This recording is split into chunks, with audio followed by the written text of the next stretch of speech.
Hola, buenos días. Bienvenidos a todas y a todos a esta mesa redonda que vamos a hablar sobre derechos digitales.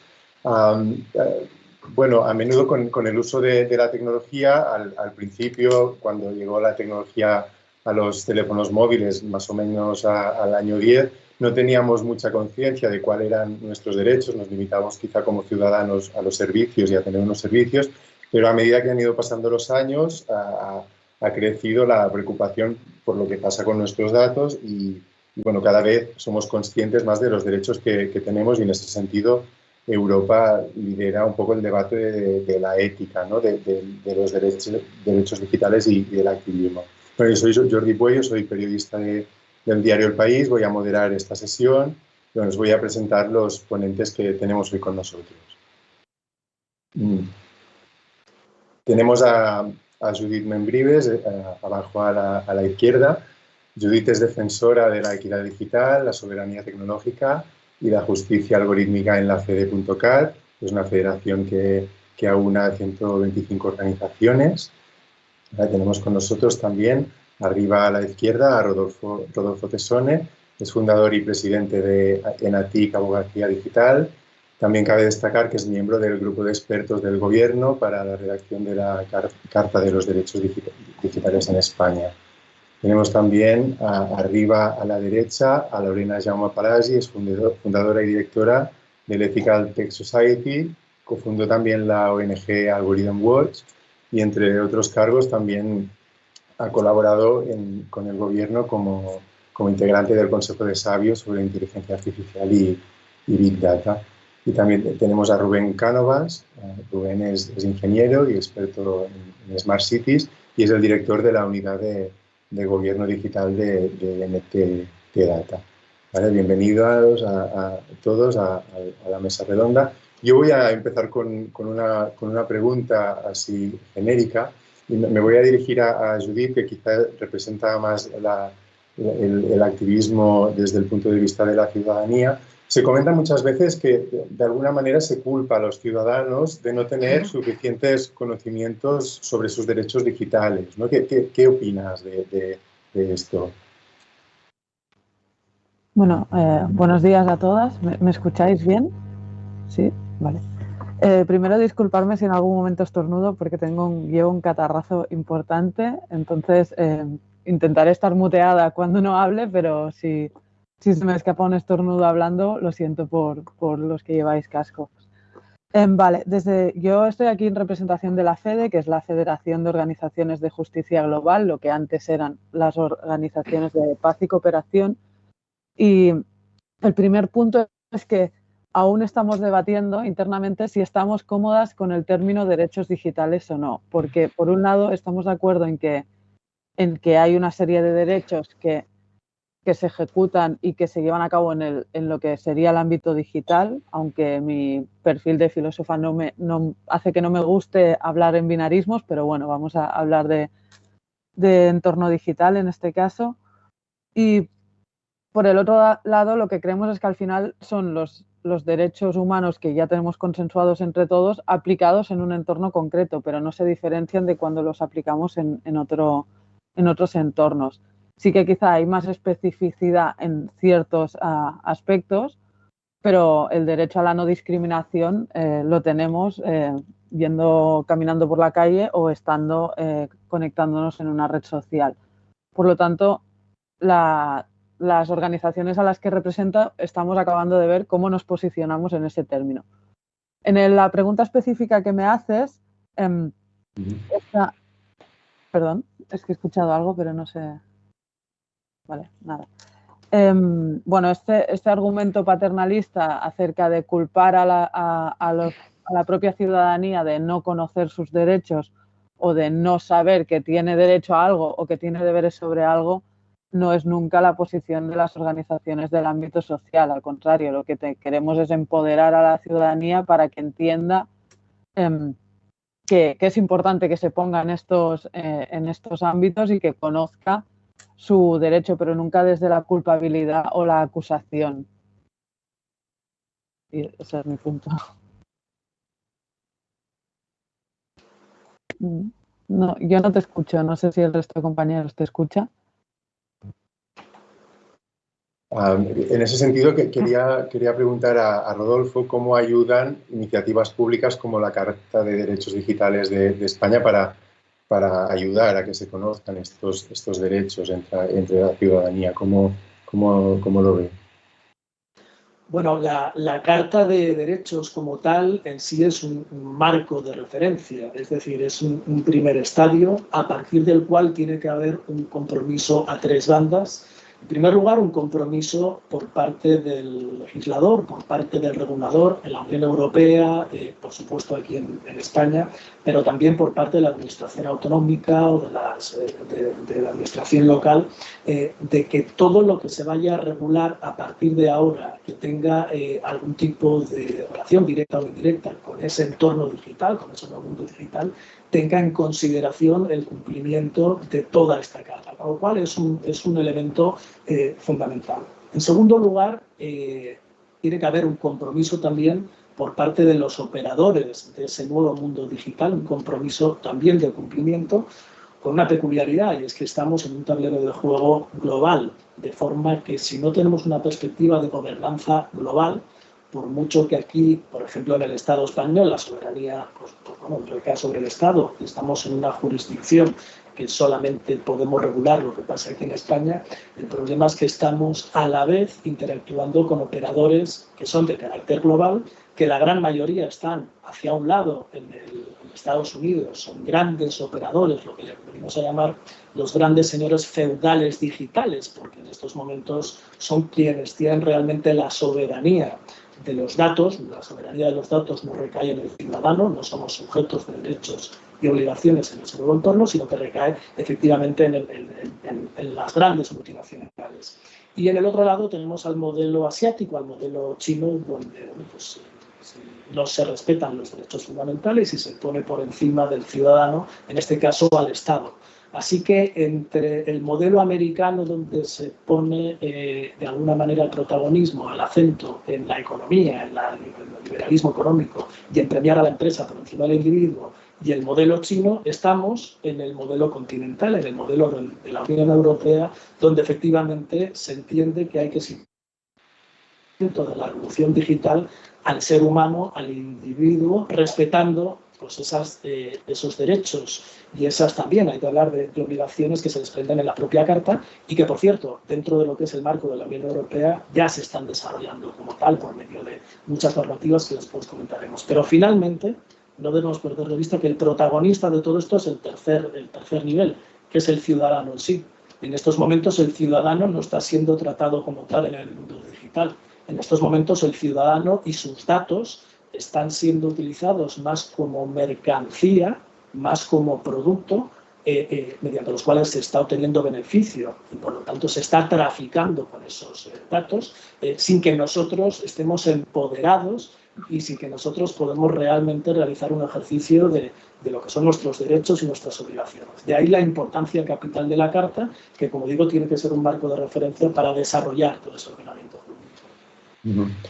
No sé, Lorena, que tienes una perspectiva quizá internacional de todo el tema, ¿cómo situarías la Carta en el mundo y si crees que tendría que haber una gobernanza más global de Internet para garantizar estos derechos en general? Hola a todos desde Berlín y gracias por la invitación. Bueno, creo que lo que estamos viendo con esta carta es un poco la narrativa europea,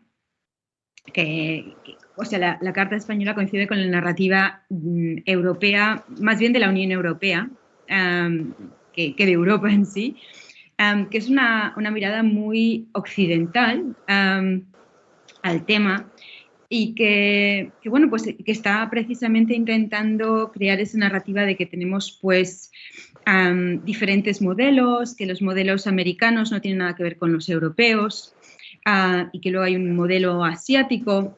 O sea, es una narrativa en cierto modo pues mucho de esferas de influencia, etcétera, pero a decir verdad, si uno retrocede un poco y mira como es parte del trabajo que hago a día, mirar los problemas que tenemos en en tecnología digital, sea tecnología compleja como inteligencia artificial o menos compleja. Uy, me he congelado. ¿Me habéis oído? Sí. Sí, vale. Sí. Pues bueno, si miramos y retrocedemos si miramos qué problemas reales estamos viendo ahí, los problemas reales que vemos ahí son problemas que son precisamente hijos del pensamiento occidental.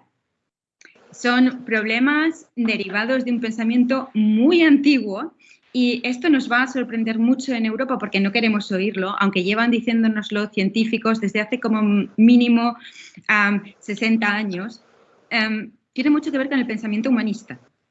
La mayoría de la tecnología que estamos utilizando es una tecnología que es antropocéntrica, que es esencialista y que tiene una idea de racionalidad que crea los problemas que tenemos de momento en la mayoría de tecnologías, asumiendo que hay una racionalidad objetiva, libre de todo lo que es la posición cultural de la persona, que crea algo objetivo. Es una tecnología centrada precisamente tanto en el individuo y tan concentrada en intentar definir cuál es la esencia del individuo que está creando discriminación precisamente por eso. Es decir, la mirada de Silicon Valley es una mirada hiperoccidental que tiene origen en este continente y que tiene origen en el pensamiento del que precisamente abogamos porque haya más. Y por ponerlo, parafraseando a Audre Lorde, la casa del esclavo, del esclavizador, no se va a desmantelar con los instrumentos del esclavizador. Es decir, aquí lo que tenemos es una tecnología bastante problemática porque se está usando desde nuestro punto de vista y hay mucha más relación entre América y Europa de la que creemos, por un lado, y luego, por otro, hay que entender que este tipo de tecnología es una infraestructura, con lo cual esta mirada individualista no ayuda. Todo lo que es la inteligencia artificial, los temas digitales, etcétera, son nuevas formas de crear infraestructura, de estandarizar procesos, de automatizar procesos y con ello hacerlos escalables. Es decir, el problema que tenemos con este tipo de tecnologías es precisamente que si tiene un problema no afecta a una persona, sino que afecta a colectivos. Por eso estamos tratando tanto esta materia, porque vemos que tiene un impacto social grande. Y ese impacto es típico de infraestructura. Es decir, si vamos con todo lo que es el tema de esta mirada individualista, que tenemos también, y antropocentrista, que tenemos en Europa, es, por ponerlo de forma muy metafórica, es como si intentásemos regular el bosque regulando árbol por árbol. Y eso no lo hacemos con otros tipos de infraestructura. Y ahí pues creo que tenemos que empezar a mirar las cosas entendiendo mejor de qué se trata. Y para ello, pues hay que recapacitar un poco también precisamente en la mentalidad de dónde viene esto. Y eso significa que en vez de mirar la paja en el ojo ajeno, vamos a tener que mirar la viga en el propio. Y vamos a tener que empezar a aprender y escuchar a otras mentalidades, porque lo que es curioso es que las innovaciones que están surgiendo más y más no provienen, y además tienen éxito, no son precisamente las que vienen de mentes occidentalizadas, sino precisamente de gente que ha estudiado y que ha sido y que se ha, en su educación, por así decirlo, provienen de otras culturas. Y estoy hablando, por ejemplo, de grupos aborígenes, estoy hablando de gente que viene de la India, de gente que viene de África, de gente que viene de todo lo que es la zona pues, de Perú, de Chile, etcétera. Y creo que precisamente más que intentar en consistencia con la idea europea de que porque uno puede crear criterios objetivos, esos objetivos entonces tienen que ser globales, tenemos que empezar a escuchar más en vez de intentar imponer nuestras ideas que creemos que son de carácter global a otras culturas. Yo quiero hacer un momento un inciso para recordar a todas las personas que nos están siguiendo que pueden mandar preguntas a los ponentes. Tenéis que seguir las instrucciones que veis en pantalla, acceder a la web a www.menti.com y poner el código 66894541. También podéis escanear el código QR que veis en pantalla. Sobre esta importancia de la persona en el centro que estaba destacando Lorena, le quería preguntar a Rubén, que quizá es el punto de vista más de la ingeniería y de la empresa que tenemos en la mesa redonda, ¿cómo se hace para hacer compatible todos estos servicios de los que utilizamos ahora de inteligencia artificial y de tecnología en general con este derecho, ¿no?, de los ciudadanos? Bueno, buenos días a todos. Increíble el debate que se ha generado con las primeras preguntas. La pregunta es muy conveniente, ¿no? Porque, como decía Lorena, a veces parece que ponemos la tecnología y además, como está de moda esto o lo otro, ¿no?, tiene que aparecer la tecnología por todos sitios, ¿no? Nosotros, como empresa de consultoría tecnológica, muchas veces nuestros proyectos no empiezan por la tecnología. No tiene sentido que empiecen por la tecnología, es más por cuál es la problemática, cuál es la necesidad. Y es obviamente en el equipo en el que trabajo yo, que cubrimos todo el ciclo de vida del dato, esto no está resuelto. No está resuelto porque la adquisición del dato, hablamos de, bueno, hay muchos datasets disponibles, hay muchos datos que se pueden explotar, pero nadie se pregunta muchas veces estos datos de dónde vienen. Estos datos están respetando pues la esencia, ¿no?, o los derechos de esas personas. Bueno, ese tipo de cosas yo creo que sí que es verdad, y no era tan consciente, ¿no?, de por ejemplo, lo que decía Lorena. Sí que es verdad que Europa intenta jugar a veces un término medio entre diferentes pesos, ¿no?, que decía Roberto, pero también es verdad que con todas las regulaciones que tenemos a día de hoy, tampoco estamos tan bien, ¿no? Pues GDPR o aceptar todas las cookies o, ¿sabes?, que te salgan. No ha cambiado gran cosa, ¿no? Entonces, a veces hay que diseñar la tecnología también pensando en cuál es el problema, cuál es la solución y quiénes son las personas que tienen que ser beneficiados por esa solución, ¿no? Entonces, bueno, nosotros siempre aplicamos diferentes metodologías, ¿no? Y yo, como decía Jordi, vengo del mundo 8 años trabajando en el ámbito de Smart Cities y he visto en unas tecnologías emergentes cómo se ha dejado muchas veces de lado al ciudadano y hemos empezado a hablar de hay que valorizar el dato o hay que desplegar dispositivos y todo esto, ¿para qué? Todo esto, ¿cuál es el objetivo último, no? Entonces, yo tengo muy claro que el objetivo de las empresas que mencionaba Roberto, cuando además ofrecen servicios totalmente gratuitos, el objetivo es hacer negocio a través de los datos. En el ámbito de las ciudades inteligentes o en ámbitos más públicos, ¿cuál es el objetivo? Tenemos que tener claro para qué queremos utilizar la tecnología. Al principio de salir el concepto de las Smart Cities, y hace muchos años, se comentaba un poco recoger datos de la ciudad para tomar decisiones, ¿no? Se comentaba esto. Ahora, hoy en día, y es una pregunta que os lanzo a todos, ¿cómo definiríais una Smart City? ¿Qué es?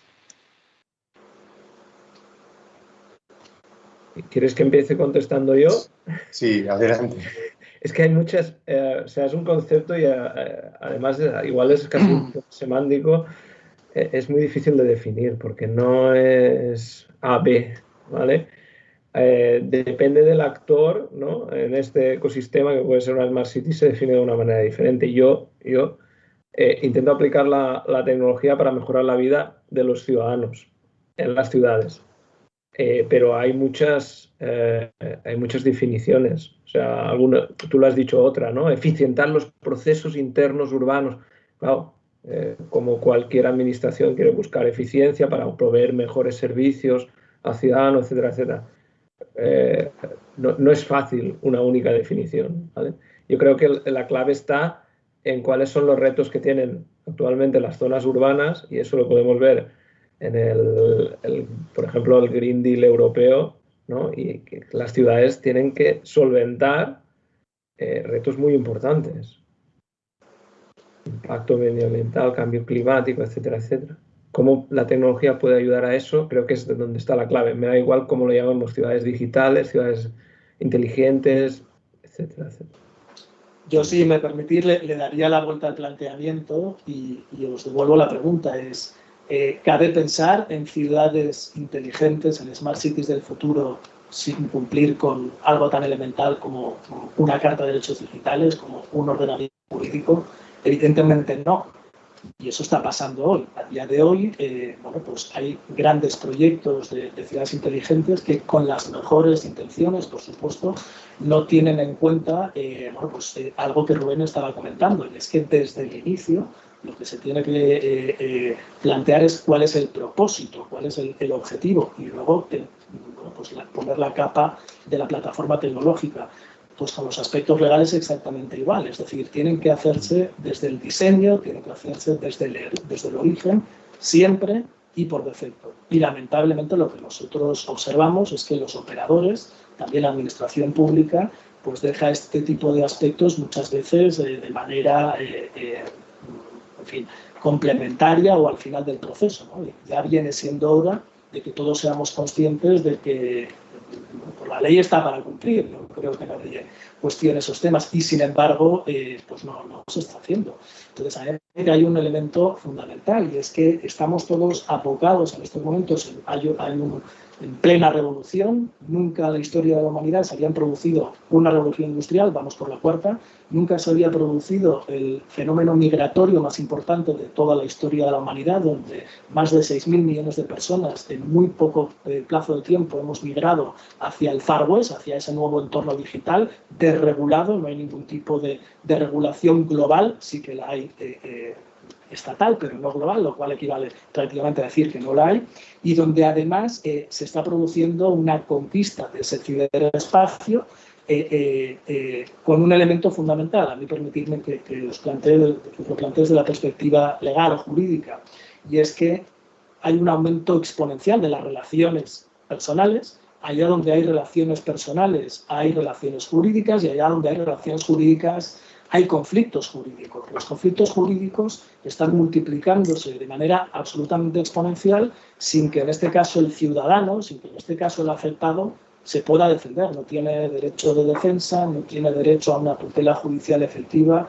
y no tiene derecho a unos principios constitucionalmente reconocidos, también reconocidos en la Carta Universal de las Naciones Unidas, y ahí es donde vamos, ¿no? Entonces, más allá del desarrollo posterior y más allá de la ejecución de cómo vamos a llevar a cabo esto, yo os planteo, ¿hay alguien que esté en contra de que tenga que haber una Carta de Derechos Digitales para este nuevo entorno digital?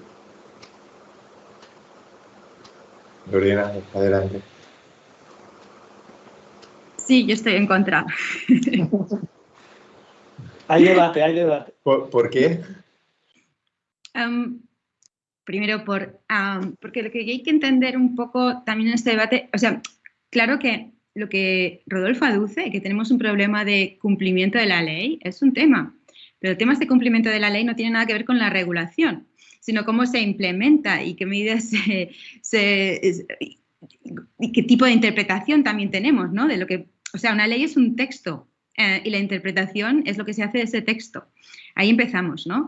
Pues yo estoy en una capa todavía muy superior a eso. Sí, estoy totalmente de acuerdo contigo en que el desarrollo de eso es imperfecto. Pero has hecho ese argumento, ¿no? Has dicho que no están cumpliendo con la ley. Y si dices que no están cumpliendo con la ley, el argumento es entonces que tenemos... O sea, el problema es en ese momento uno de cumplimiento y no uno de falta de regulación. Porque si dices que hay lagunas legales, es otra historia.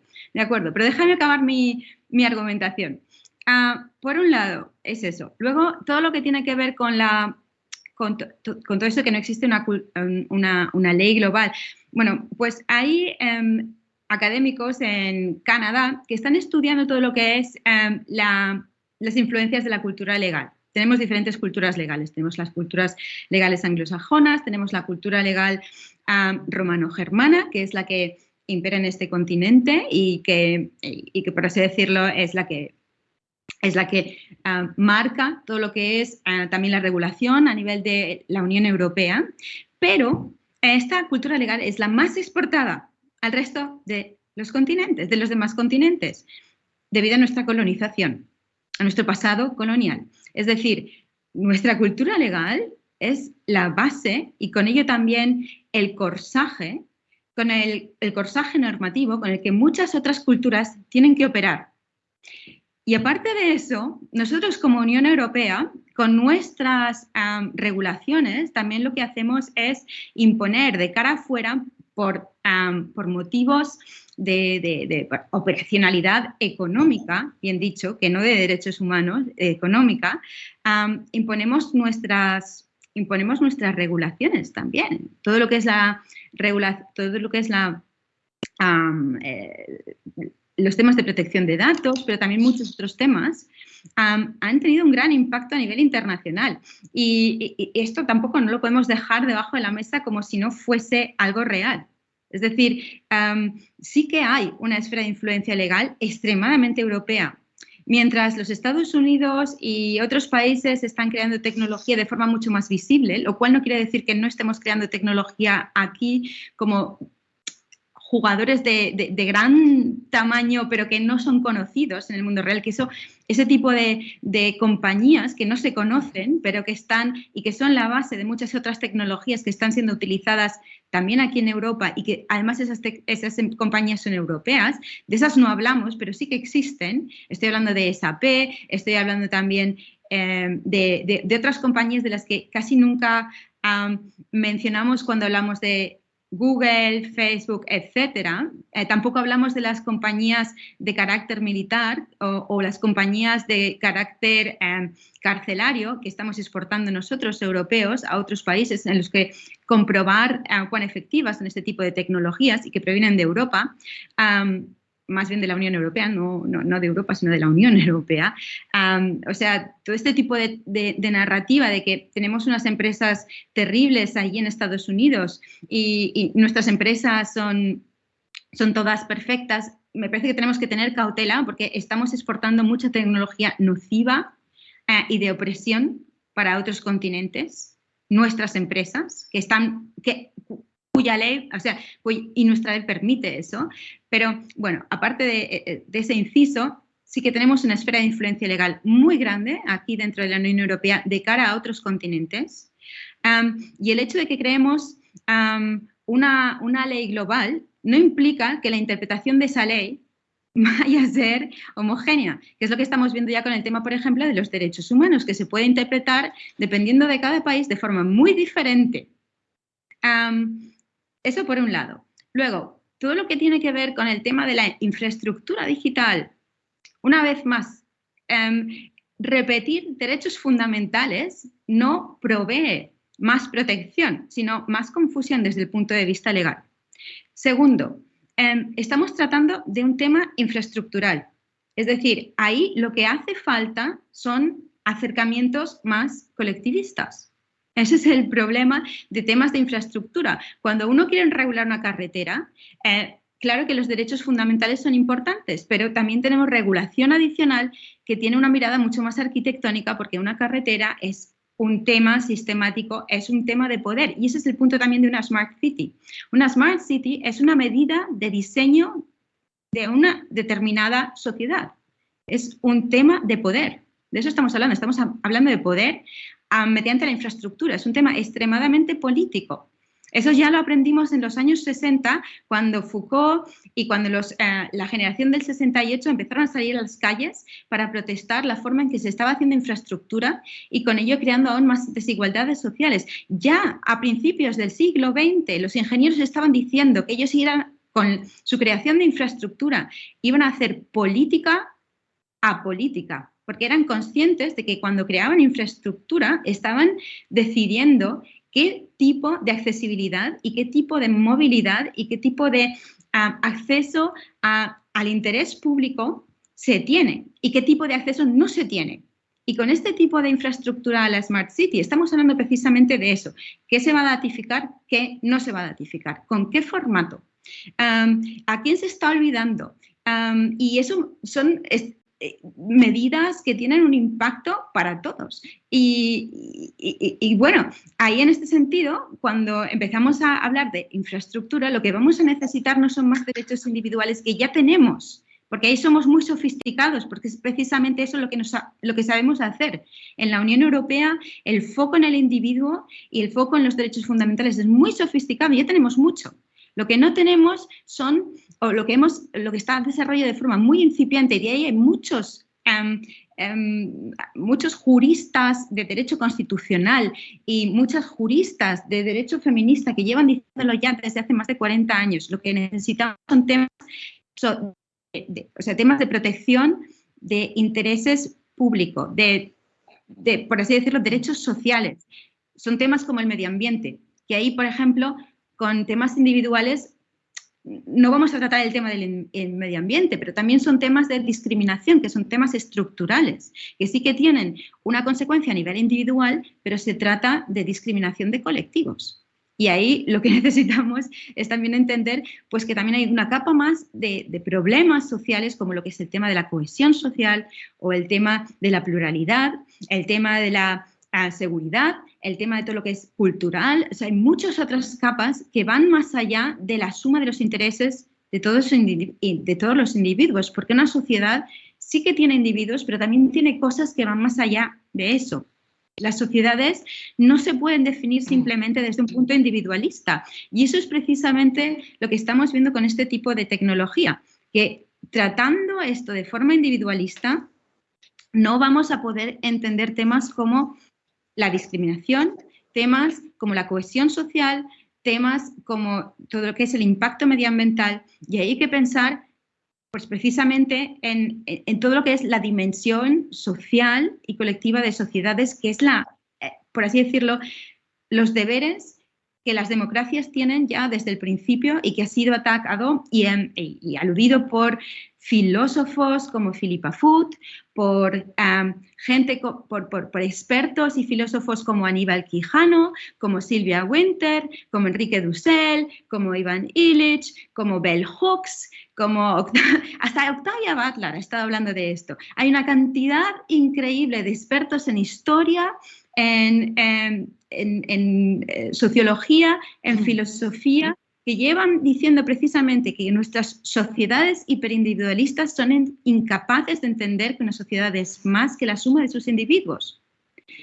Y ahí creo que es lo que tenemos que mejorar, y no vamos a ir más adelante siguiendo con esa mirada individualista de derechos fundamentales, porque eso ya lo tenemos y es bastante bueno.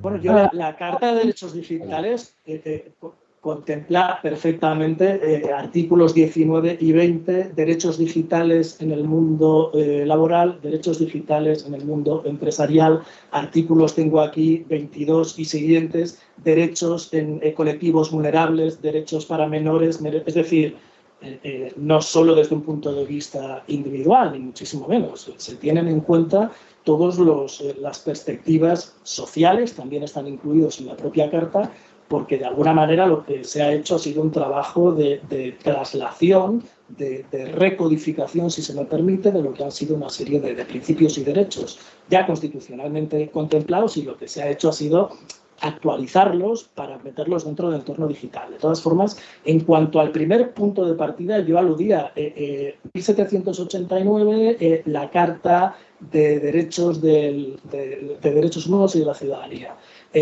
Tenemos después, como segundo marco de referencia, la Carta de Derechos Humanos de las Naciones Unidas, no de Europa. Es decir, firmantes por todos los estados miembros de las Naciones Unidas. Es decir, es un aspecto absolutamente global y con reconocimiento internacional. Por cierto, mucho mejor nos iría actualmente, en las circunstancias bélicas en las que nos encontramos, si todos los países se comprometieran realmente al cumplimiento de esa Carta de Derechos Humanos, respetaran la multilateralidad y no estaríamos posiblemente en las circunstancias en las que nos encontramos, pero eso es derecho internacional puro y duro, no es derecho de la Unión Europea ni es derecho estatal. Y por último, por eso nosotros abogamos en una recodificación, como se ha hecho en otros grandes momentos de la historia de la humanidad, para adecuar todos esos derechos, que efectivamente estoy contigo, que ya existen, a un entorno que es totalmente nuevo. Y en esto os confieso, te confieso a ti, que yo soy un abogado convexo. Yo hace 20 años, cuando empecé a estudiar en este tema, daba por sentado que todo el derecho preexistente, y si no tirábamos de derecho romano, nos iba a permitir solucionar cualquier tipo de conflicto, cualquier tipo de ilícito en ese nuevo entorno digital.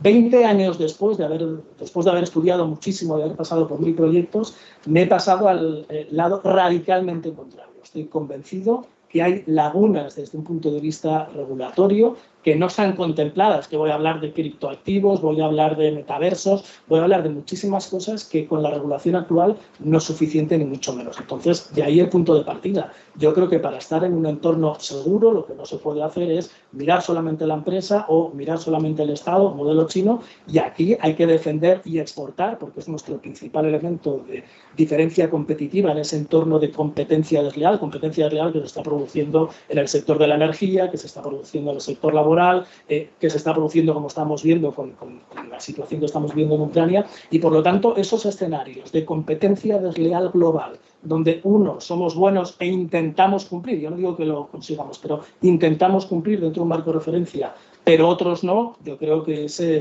jugar a hacer trampas.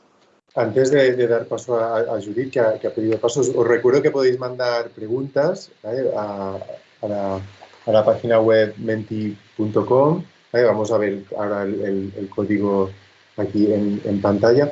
Judith, ¿qué querías añadir sobre...? Nada, no quiero alargar mucho este punto porque supongo que tienes más preguntas, pero simplemente desde los movimientos sociales la crítica principal que hacemos a la Carta de Derechos Digitales es que la propia redacción se ha hecho sin consultar a las comunidades afectadas. La Carta carece de perspectiva antirracista, carece de perspectiva anticapacitista y, de hecho, la respuesta que hicimos llegar al Gobierno desde los movimientos precisamente aludió a eso, a que se garantiza la igualdad entre hombres y mujeres, pero no se habla específicamente de discriminación por raza, supongo porque se sobreentiende, ni se habla de mecanismos específicos de accesibilidad para personas mayores. Por ejemplo, se dice que se garantizará la accesibilidad, pero ese acceso ya está garantizado supuestamente y todos sabemos qué está pasando ahora mismo con los bancos, ¿no? Entonces, desde los movimientos sociales, en este debate que estabais teniendo más legal, que yo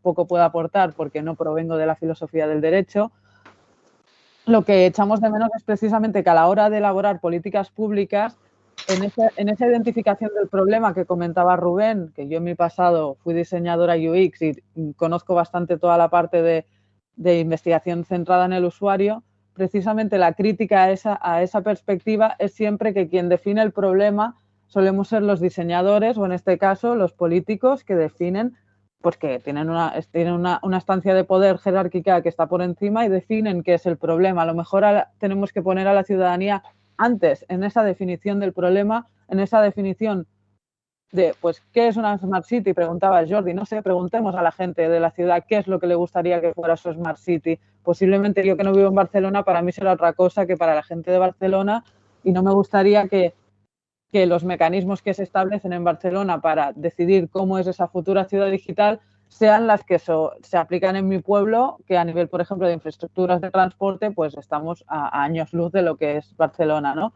Entonces, a mí me gustaría que todo este progreso tecnológico, pues trasladar que la perspectiva un poco de los movimientos sociales es de que tenemos que ser competitivos porque estamos en este marco económico que posiblemente en muchos de los movimientos que yo represento también les gustaría combatir, ¿no? Pero no podemos parar un poco el progreso para evaluar antes de toda esta implementación y de todo este diseño con la ciudadanía cómo queremos este progreso. Podemos consensuar y con una mirada que vaya un poco más allá también de los derechos humanos, añadiendo la perspectiva antirracista, decolonial y feminista, sobre todo que incluso la propia Carta de Derechos Humanos no tiene esta perspectiva. Yo en eso, Judith, estoy totalmente de acuerdo. Simplemente un pequeño apunte, y es que la carta fue sometida a consulta pública, es decir, pasó por todas las tramitaciones. Participamos Efectivamente, se tuvieron en consideración, no, por supuesto, no todas las propuestas, ni todas las enmiendas, por supuesto, como pasa en todo este tipo de procesos. Incluso entre los propios miembros del comité de expertos, pues hubieron sensibilidades distintas y discrepancias que hubo que llegar a un punto de consenso, sin ese punto de consenso, pues todos hubiéramos planteado nuestra propia carta, como nuestra propia alineación, utilizando el símil futbolístico, ¿no? Y al final lo que surge es un punto de consenso, siempre imperfecto, pero que parte, insisto en este punto, como elemento de referencia, como marco de referencia a partir del cual se tiene que desarrollar muchos de los aspectos que tú muy bien apuntabas, efectivamente, a nivel de colectivos vulnerables, de sensibilidades sociales, totalmente de acuerdo con eso. Pero ahora viene el trabajo, realmente donde viene el reto es ahora, a partir de ahora. Rubén, yo te quería preguntar cómo se puede pensar la tecnología para evitar estas discriminaciones, ¿no? Desde una tecnológica, ¿cómo se puede abordar esto? Discriminaciones de algoritmos, bueno. A ver, yo creo que Judith decía algo importante, ¿no? Puedes resolver el problema sin los colectivos afectados, ¿no? Hay metodologías de diseño en el que es fundamental la participación de aquellos que tienen un impacto sobre eso. Yo ahí, antes de contestarte a la pregunta, un par de reflexiones. Ya sé que estamos alargando demasiado el tema. La tecnología evoluciona extremadamente rápido. Es más, yo estaba intentando buscar la metáfora, y si tú querías ser un buen violinista necesitabas un violín que era carísimo, pero ahora casi, a ver, no todo el mundo, obviamente, porque hay gente que no tiene acceso, pero hay muchísimo más posibilidad de acceder a una herramienta e innovar en términos de tecnología que ser un excelente violinista, ¿no? Porque necesitas un violín. Claro, y todos sabemos que los marcos regulatorios tienen sus tiempos. Rodolfo estaba hablando, llevo, no sé, ha dicho 20 años, ¿no? Entonces, siempre va a ser muy difícil, ¿no?, que las nuevas innovaciones estén respetando alguna regulación que incluso pueda no existir, ¿no? Hay conceptos, yo ni lo defiendo ni o sea, conozco que existe, y de hecho lo utilizamos alguna vez, que se llaman los sandbox. Los sandbox regulatorios lo que intenta hacer es vamos a probar esa tecnología, vamos a hacerlo desde un punto de vista participativo, y para hacer eso vamos a ver si la regulación actual funciona, si no. Entonces, yo no sé si eso se ha hecho desde todo mi desconocimiento del tema, pero puede ser una situación en la que aún es tecnología, innovación, participación, y si estamos garantizando que existen esos derechos. Que yo personalmente, y eso es mi opinión, porque yo no soy el experto en la mesa de esto, muchos de los derechos que actualizamos al mundo digital seguramente existen como derechos fundamentales, porque sinceramente yo lo que veo en la red y en internet, y soy usuario de casi desde que existe, es que algunas cosas que no se respetan no es que no se respete porque no está regulado, es que no se respeta porque hay cierta anonimización, ¿no? Ahora, yo tampoco, y aquí igual abro otro melón, intento contestar, Jordi, aunque no lo estoy haciendo, Internet y las tecnologías digitales van hacia la descentralización, ¿vale? Se aboga mucho por modelos descentralizados, modelos federados. Esa descentralización también ayuda en algunos casos, ¿no?, a la libertad de expresión, ¿no? Lo hemos visto en depende de qué geografías, pero también tienen un riesgo, ¿no? Regular o centralizar, no sé cómo lo llamabais, en una... ¿cómo se llama? Si hay que regular, ¿no?, una gobernanza global de Internet. puede tener también sus riesgos. ¿No? Porque el control, puede aparecer la censura. Entonces, hay que tener en cuenta que estamos hablando de entornos descentralizados, con acceso bastante democratizado a este tipo de tecnologías digitales o internet o lo que sea, y no es trivial. O sea, no podemos abogar por, no, hay que gobernarlo, hay que intervenirlo, hay que... cuidado. ¿Vale? Lorena, a ver, sí, creo que no te he contestado, Jordi, pero quería ligar un poco todos esos temas. A ver, lo que yo creo que aquí es importante también recordar es que la democracia no es un Big Mac. No se producen leyes aquí en plan fast food y enseguida. Y lo que se regula no es la tecnología, sino el impacto de la tecnología. Es decir, lo importante en una democracia es que las leyes sean conocidas y sean accesibles. Y si creamos demasiadas leyes, que ya es el caso, simplemente por crear, se hace todavía mucho más inaccesible. Es decir, las leyes, las necesarias, y ya tenemos demasiadas, como para entender qué es lo que ya tenemos y lo que no tenemos. Es imposible entender exactamente cuántas leyes tenemos al respecto de momento y cuántas colisiones una nueva ley va a crear. Y ya, o sea, lo importante en la regulación es entender qué tipo de conflicto o qué tipo de perjuicio hay que, por así decirlo, hay que intentar paliar o hay que intentar controlar desde el punto de vista legal. Y ahí para eso, pues, obviamente, se necesita tiempo. Porque lo que hay que tener en cuenta es que una vez se ha conseguido instaurar una ley y dura un tiempo, una vez se ha puesto esa ley, va a tener esa ley un impacto en la dinámica del mercado y de la creación de tecnología, pero también a nivel social y cómo la gente puede actuar con esa tecnología. Y el problema es que para quitar una ley cuesta también mucho tiempo. Es decir, una vez se instaura ahí un determinado corsaje normativo, el quitar ese corsaje normativo es muy complicado, por eso hay que pensárselo bien antes de hacerlo. Y procurar, por así decirlo, prever un momento qué tipo de incentivos y qué tipo de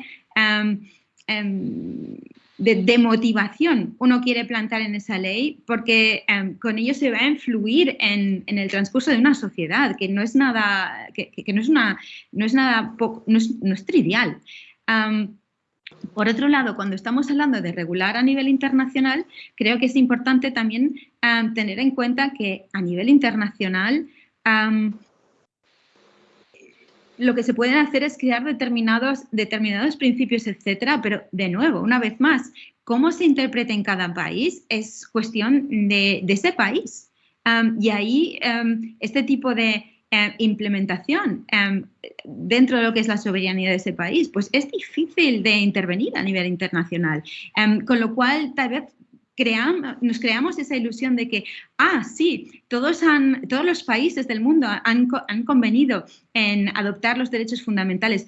La historia real de los derechos fundamentales, ¿sabéis cuál es él? ¿Cuál es? La historia de los derechos fundamentales de las Naciones Unidas fue que nosotros, el Occidente, no queríamos que se firmasen esos convenios, estábamos en contra. ¿Por qué? Porque los países que querían precisamente que se adoptase eso eran los países que habíamos colonizado, que querían que se adoptasen los derechos fundamentales para poder librarse de sus madres coloniales, lo cual ocurrió en una segunda y última ola. Nada más esos derechos fueron firmados. Y es decir, que sí, los hemos firmado todos, pero los motivos por los que esos países, según qué partes del mundo, firmaron esos derechos fundamentales, no era precisamente por la creencia de derechos fundamentales, sino por motivos políticos de independencia. Y ahí lo que tenemos que entender también es que hay una crítica muy grande por parte de muchas otras culturas, porque precisamente esta técnica regulativa de derechos fundamentales es una técnica individualista. Y una cosa es decir que todo el mundo tiene que tener un derecho a agua potable, a otra cosa muy diferente de decir que los ríos tienen un derecho, que es lo que otras culturas legales se creen. tiene un impacto totalmente diferente. Entonces, una Carta de Derechos Fundamentales, ya por la técnica y la metodología que utiliza, sigue encarrilada en lo individualista. Entonces, ahí lo que yo veo es que, primero, lo que tenemos que entender es cuál es el impacto real de este tipo de tecnología. Y no lo estamos intentando, estamos más bien proyectando nuestros miedos y nuestras esperanzas en la tecnología. Creemos que crear tecnología es progreso, pero ¿quién dice que es progreso? Si estamos utilizando inteligencia artificial con teorías que están obsoletas y que son pseudocientíficas, que son teorías pues, creadas por alguien que creía en la frenología. Se están utilizando hoy en día con inteligencia artificial. Eso no es progreso. O sea, si digitalizamos procesos anticuados bajo la idea de eficiencia, que por cierto la idea de eficiencia no es un principio, sino que es el intentar, ni siquiera es un valor, es simplemente intentar optimizar el pasado asumiendo que el futuro va a ser como el pasado. Y no tiene nada que ver con el principio, por ejemplo, de resiliencia, que es la capacidad de adaptarse a cambios. Y que precisamente en una situación como la que estamos hoy en día es la resiliencia mucho más interesante, importante, porque el pasado no va a ser como el futuro seguramente. Y eso no tiene nada que ver, como decía Rubén, con la tecnología. No tiene nada que ver con la tecnología. Es decir, los problemas también que tenemos dentro de la tecnología tampoco tienen que ver con la tecnología. Todos estos problemas vienen de una mentalidad y si queremos quitarle sesgo al algoritmo, vamos a tener que quitarle sesgo, es decir, hablando, llamando pan al pan y vino al vino, vamos a tener que quitarle, vamos a tener que pensar cómo podemos hacer que las personas discriminen menos. Y ahí el problema no es tanto una apelación al carácter moral de las personas, sino mirar cómo creamos estructuras que impiden que determinados prejuicios sociales que siempre van a haber, pues sigan afectando de forma ilegítima a determinados colectivos. Y eso no tiene nada que ver con el algoritmo y es precisamente una de las formas de solución, es la otra cara de la moneda del solucionismo tecnológico. Eso es solucionismo tecnológico normativo. Pensar que con ello, mediante la regulación de la tecnología y de meterle reglas a esa tecnología, vamos a poder evitar que el sesgo siga existiendo en la sociedad y la verdad es que no. La verdad es que no lo vamos a evitar porque siempre va a haber fluctuaciones en dinámica de poder, independientemente de cuán sesgado o no esté sesgado el algoritmo. En cierto modo, este debate también es una distracción, porque si extrapolamos todo a esto es una cuestión algorítmica, con ello podemos escondernos detrás de todo lo que está mal programado. Y a decir verdad, no se trata en muchos casos de temas de programación. Basta ya, por ejemplo, con mirar el debate de todo lo que es las informaciones de puntaje crediticio, que todo el mundo está emperrado en entender el algoritmo, pero si entendemos el algoritmo todavía no sabemos cuál es la política de concesión de créditos y de hipotecas de un banco, que no tiene nada que ver con el algoritmo, porque yo puedo decidir que una persona con un puntaje bajo, que en teoría no tendría que darle un crédito, pues se lo doy porque quiero especular con propiedad inmobiliaria. Y entonces espero que esa persona no me pueda pagar el crédito y así me puedo quedar con su piso, que es lo que hemos estado viendo. No, bueno, nos estamos quedando ya sin tiempo. Me comentan que no hay preguntas. Yo os pediría a Rubén, Rodolfo y Judith una breve conclusión de un par de frases de los principales retos que veis que quedan pendientes en cuanto a los derechos digitales. Empezamos por Judith, si te parece. Vale, bueno, pues para mí es precisamente intercambiar o intentar ocupar todas esas estancias de poder que estaba comentando Lorena a la hora de tomar esas decisiones sobre la implementación y el diseño, ya no solo de las tecnologías, sino de las políticas que deciden cómo se implementan y en qué nos fijamos a la hora de producir y de decidir dónde ponemos tecnología o no. Y para ello es necesario que cuando hablamos de participación, que hoy no hemos hablado mucho de participación, pero es el papel que me toca hacer a mí, entiendo, hablemos de participación de verdad y al final sí que se sometió, por ejemplo, la Carta de Derechos Digitales a opinión pública, pero tener que mandar comentarios mediante un correo electrónico a una web administrativa, que todos sabemos también los problemas que tenemos muchas veces con las webs administrativas, no sé si es el mejor canal de participación para que las personas puedan empoderarse en un tema como, por ejemplo, puede ser el de los derechos digitales. Por lo tanto, y ya termino, desde la FEDE.cat, que al final es la organización que represento hoy aquí, lo que abogamos es por replantearnos esa participación y por ejercer una participación real que nos ponga en una situación de tener poder de decisión real, no de una consultita en base y sin acritud, sin intención de ofender a nadie, en base a un documento que ya está prácticamente cerrado y que, bueno, vamos a ver qué otras cosas nos hemos dejado, pero que no podemos que no nos dejan partir de la hoja en blanco, básicamente. O sea, replantear los espacios de participación sería el tuit. Muy bien. ¿Rodolfo?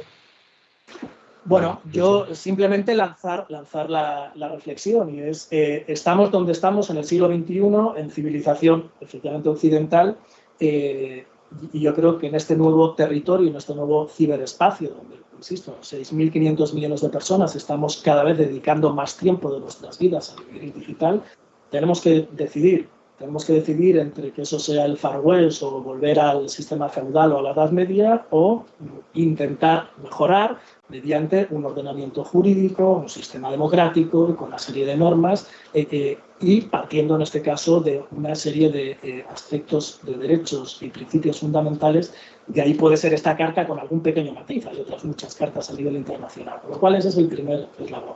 Desde un punto de vista de temporalidad, efectivamente, al principio eran textos normativos tremendamente arraigados sobre el contexto y la situación concreta, y con el tiempo se han convertido en cuerpos normativos de carácter líquido, lo que es una arquitectura jurídica de carácter líquido, para que puedan ser adaptados o moldeables al tiempo. Rubén hacía alusión al Reglamento General de Protección de Datos de la Unión Europea. Cuando empezamos y participamos en las enmiendas, que se tardó 7 años, al principio de todo, para poneros un dato, no existía WhatsApp, prácticamente no existían ni las redes sociales. Imaginaros, ¿no?, cómo te vas a poner a regular algo que todavía no existe. Pues bueno, aprendimos mucho de eso, y efectivamente eso se tiene que poner en valor. Y por lo tanto, ya para rematar, la Carta de Derechos Digitales tiene que ser un marco de referencia, en primer lugar, con un claro compromiso por parte de los poderes políticos y del legislador, para que todo lo que se regule respetando esos principios y esos derechos. En segundo lugar, hacia todas las empresas y los operadores, para que no miren hacia el otro lado y se comprometan también para cumplir con esos derechos. Y en tercer y último lugar, y el más importante, empoderar al individuo, empoderar al ciudadano,